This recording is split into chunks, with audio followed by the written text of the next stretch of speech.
asalaamaaleykum mbokki Sénégal asalaamaaleykum mbokki diaspora bi tey ñuy dellu si waat ci les vidéos de Barthélémy Diaz l'officiel ñoo waxtaan si ak yéen mbokk yi bu ci njëkk mooy di ñaax askan bi ñu dem bindu ji ñaari fan ci des mooy suba ak ginnaaw suba donc ci le 8 septembre incha allah la ñuy arrêté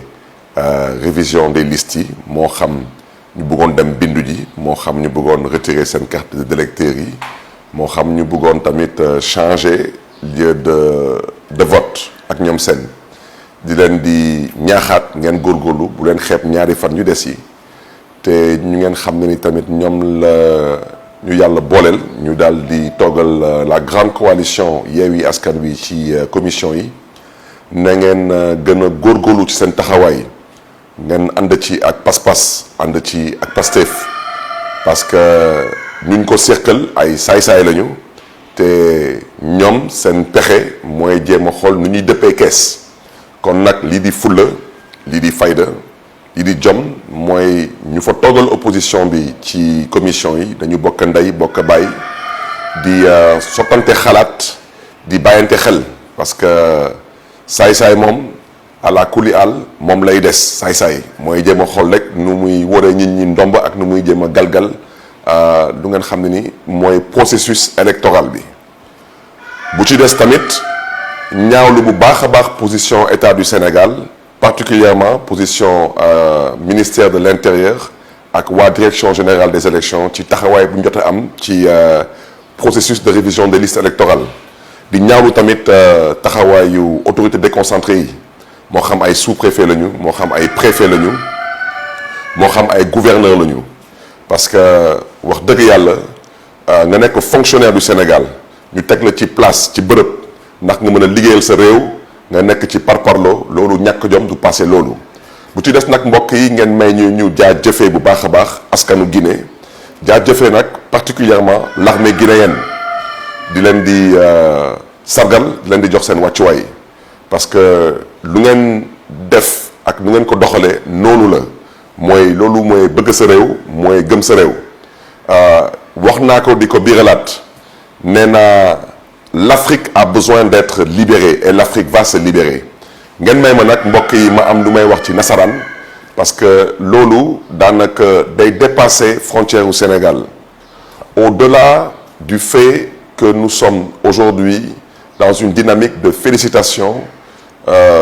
du peuple guinéen, des félicitations pour l'armée guinéenne. Aujourd'hui, il est temps de dire avec force et de dénoncer avec la dernière énergie la posture de la France, mais surtout la posture des différentes organisations sous-régionales africaines. Nous l'avons dit, nous l'avons répété, quand l'Union européenne et quand les États-Unis ont décidé de ne plus reconnaître de gouvernement issu de coups d'État militaires en Afrique, les coups d'État militaires ont cessé. Qu'est-ce que ça coûte aujourd'hui à l'Union européenne, particulièrement à la France? Et qu'est-ce que ça coûte aux États-Unis? Qu'est-ce que ça coûte aussi à soi-disant la CEDEAO, si un temps soit peu c'est une organisation? Qu'est-ce que ça coûte à l'Union africaine d'avoir le courage et l'honnêteté intellectuelle de dire que vous ne reconnaîtrez plus de gouvernement issu de tripatouillage constitutionnel. C'est de ça qu'il s'agit. Des tripatouillages constitutionnels en Côte d'Ivoire, des tripatouillages constitutionnels au Mali, des tripatouillages constitutionnels en Guinée ont malheureusement conduit aujourd'hui à cette situation que nous vivons en Afrique. L'Afrique a honte d'avoir honte à cause malheureusement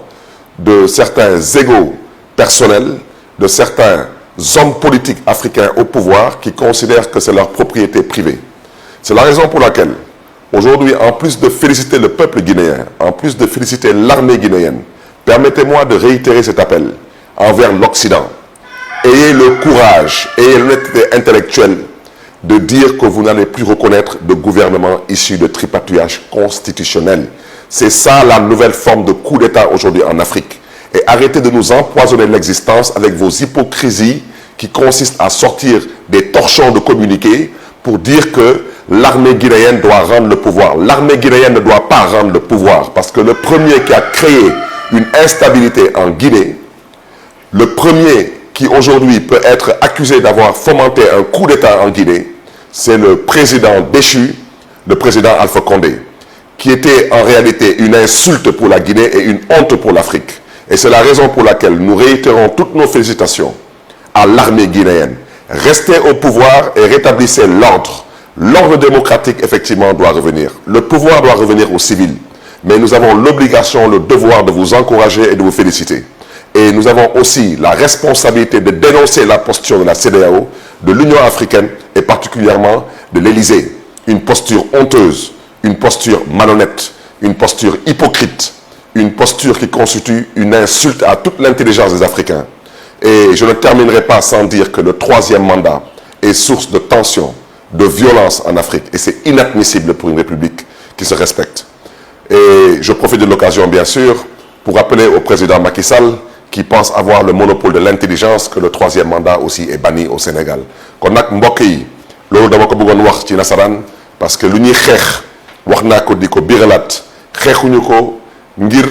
Sénégal xeexuñu ko ngir Masamba ngir Mademba lu ñuy xeex tey biir Afrique mooy na fi troisième mandat dakk parce que xeetu troisième mandat yooyu mooy ay xeetu bu mu jàmm te loolu dafa nar a dakk fii biir Afrique kon nag mbokk yi ngeen may ma wax tamit te peut-être foofu laay daanalee ci lu ñu ñor ñun ñëpp mooy ci mbiru dund bu cher bi fii biir Sénégal dama ne lu président Macky Sall nekkee du dëgg du yoon lépp a yokku lépp te loolu bokkuloon ci yaakaar bu doon wote Sénégal moo tax lii di fulla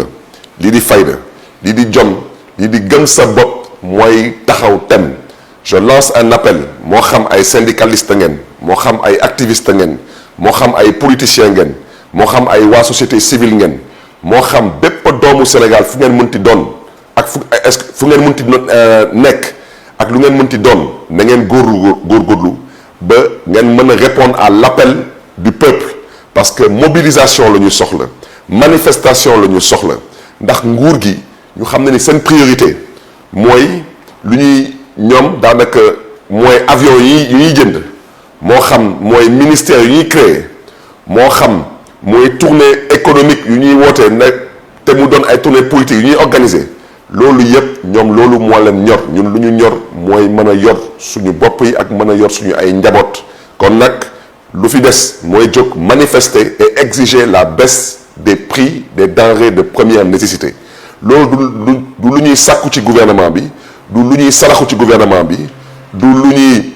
laam-laame ak gouvernement bi loolu mooy lu ñuy fokkati ci loxo gouvernement bi parce que lu ñu gouvernement bi teg yebel ak nooteel du passé loolu nag mbokk yi nag loolu la ñu bëggoon wax baaxee leen ko bu des nag mooy lancer un appel à la grande coalition Yewwi Askan Wi man nag ngeen may ma nag ma lancer un appel à la coalition Yewwi Dakar mbokk yi coalition boobu ñu ci sant yàlla coalition boobu nu ngeen ko gisee benn logo la ñu am logo bi daanaka di ngeen gis couleur bu verte di ngeen gis couleur bu xonq di ngeen ci gis tamit couleur bu weex wante lu ci ëpp solo di ngeen gis benn picc bu verte picc boobu di daal di dagg buumu jaamu askan wi ndax wuti ji aafiya kon nag loolu mooy suñu logo ñu leen di ñaax ngeen baaxee ko seen mbokk yi seen dëkkandoor yi seen soppe yi ngeen bàyyi ci xel parce que boobu moom da ngeen jàpp ni boobu mooy logo wu premier touru élection présidentielle bu ñuy ñëw am si ci 2024 incha allah deuxième tour élection bi mooy nekk logo boobu ci élection député yi kooku nag suñ ci ànd ak fulla ànd ci ak fayda ba yàlla def ci sutura waa jooju mooy saay-saay bu ngande boobu dina am nag tuuti jom ak tuuti